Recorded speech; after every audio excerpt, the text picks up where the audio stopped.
Miranda, do you come here with your family sometimes? Yes, my mom loves this place. We sometimes come here on Sundays for a walk. That's sweet. How big is your family? Not very big. We're 5 members. My parents, my younger brother, my grandmother, and me. So you live with your grandmother too? Yes, she's 78 but very active. She walks every morning and tells great stories. That's lovely. What does your father do? He's a bank manager. He works from Monday to Saturday, 10 to 6. And your mom? She's a school teacher. She teaches English to class 5 students. She's the reason I started learning English. That's awesome. So your little brother, how old is he? He's 12. He's in class 7. Very smart, but also very naughty. Sounds fun.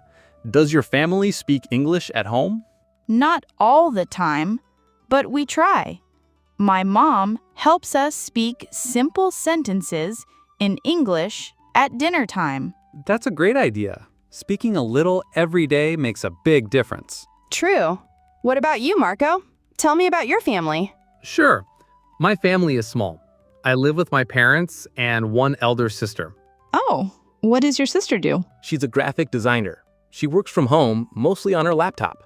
Cool. And your parents? My dad runs a small grocery shop. My mom is a homemaker. That's nice. Do you have any pets? Yes, a dog named Bruno. He's like a part of the family. Aw, that's so cute. I love dogs. Bruno must be so happy in your home.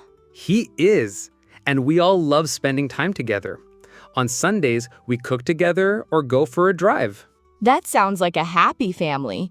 Do you speak English at home? Not much, but I teach some words to my sister and mom. We're slowly improving. That's great. We should do a family English challenge someday.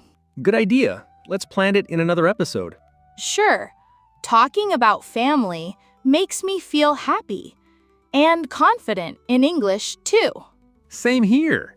Every family is special, and every story is worth telling in English.